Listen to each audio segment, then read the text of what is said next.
we go to teams all the time. I mean, we're fishing and looking looking for an efficient move that makes sense from a draft pick standpoint and a salary cap standpoint that makes good sense. What if I told you the Dallas Cowboys had another way to improve their team that they've actually been giving us hints to all offseason? And actually, this move would make so much sense that I would be shocked if it didn't at least get discussed at some point this offseason from A to Z. The interest in this move is something that goes back literally over 5 years. Let's get right into this, as the Dallas Cowboys have more than just free agency as a way to improve their wide receiver room.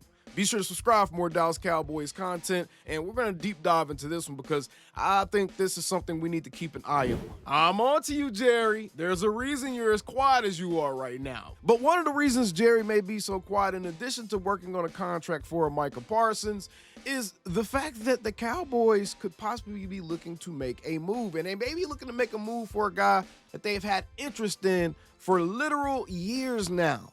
Courtland Sutton, the Denver Broncos wide receiver this year that just came off his second straight 1,000-yard receiving season.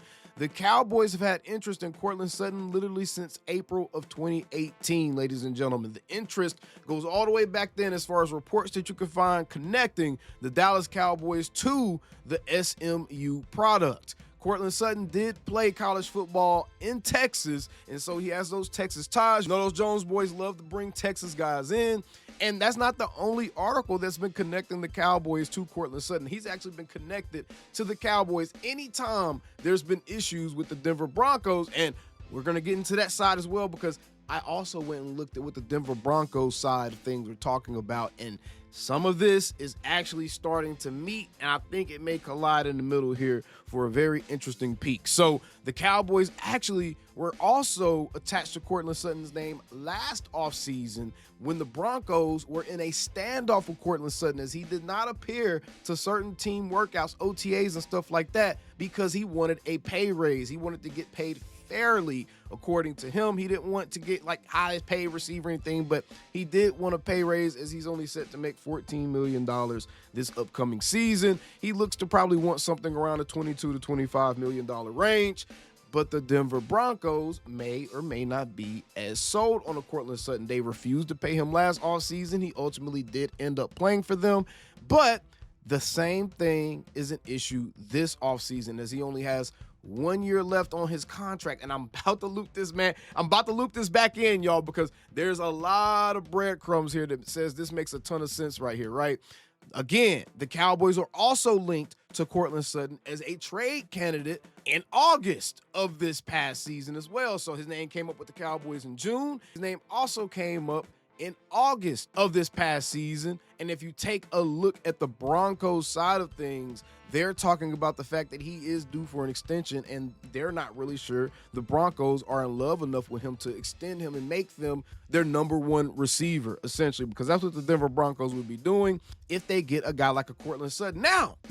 Now, this is where it starts to get interesting, because now we know that Courtland Sutton is due for a contract. Everyone involved, they're all saying the right thing, so I am going to present all sides of this. Sean Payton and Patton, I guess the general manager of the Denver Broncos, they did actually say that, Courtland Sutton is important to what we do. We do want him here. But it was almost like they had to say those type of things. It wasn't like ringing endorsements or anything. The quotes were a little bit weak, if I'm being honest. This is what George Patton, the general manager of the Broncos, had to say. He said, quote, "Courtland is one of our guys, team captain. I've said this a couple years in a row. We want him here." Patton said at Lucas Oil Stadium, quote, "Those discussions will happen at the right time as it pertains to his contract. But here's the thing. Courtland Sutton has already made it known that he wants a contract. In fact, last season, he already started to hold out a little bit because he wanted them to revisit his contract. Now, he's definitely not looking to play this upcoming season, knowing that he's going to be a free agent next year. He has 1 year remaining on his deal. He knows he's going to be a free agent next year. He is not expected to be at any offseason activities or anything like that. According to Broncos reporters and Broncos websites and stuff like that, he is not expected to be there. So Courtland Sutton's name is, again, going to be a hot button topic for the Denver Broncos community. And this is where it gets a little bit interesting as it pertains to the Dallas Cowboys, right? And this is something that I want everyone to keep their eye on. Again, SMU product, Texas guy. And if you look at it, the Denver Broncos have the 20th pick in an NFL draft. Let's say the Broncos were to move up to the 12th pick with the Dallas Cowboys. What do you think it would take for them to move up to that 12th pick? And why would the Cowboys be willing to move back to the 20th pick? That's 8 spots down. That's not that small of a leap. That's a pretty sizable drop. It will probably drop you out of drafting a few really good guys. But what if the Broncos were to offer the Dallas Cowboys the 20th overall pick and Courtland Sutton? So the Broncos could move up to the 12th pick and pick a Matthew Golden, a speedy receiver to pair with their young rocket arm quarterback in Bo Nix. Not only that, but the Sean Payton connection to the Cowboys organization is there as well.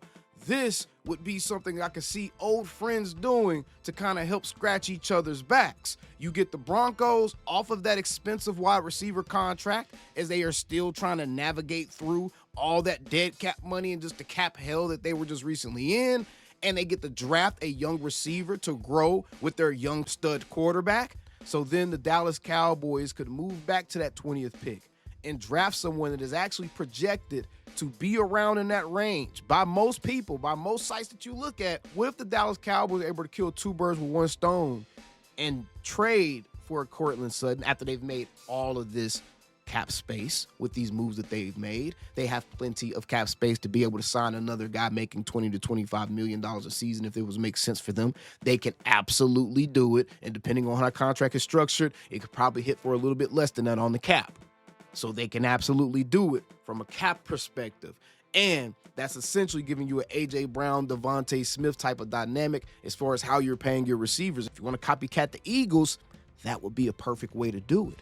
So the Cowboys move back to pick 20. They pick up Courtland Sutton. They're able to draft Omarion Hampton now without looking at it as a reach, because you're drafting him at pick 12 when honestly no one is really looking at 2 running backs supposedly needing to go that high unless it's a team with serious need at that position. Now you get a receiver and a running back with 1 pick. A really good receiver, a 1,000-yard receiver 2 times, and a running back with 1 pick at pick 20. You pick Omarion Hampton. You pick up Courtland Sutton. Now you can go into round 2 and 3, pretty much drafting best player available. Now you can go into round 2 not feeling exactly pressed to pick up one of these young receivers, not pressed to pick up a receiver. You can still get one in round 3 if you wanted to, but now you have a real number 2 receiver in Courtland Sutton. He can be a bona fide number 2 receiver. Now you have that guy in Courtland Sutton, and now you can pick a cornerback in round 2. Now you can pick a defensive player, a defensive tackle. Now you can pick a safety, an Andrew Makuba.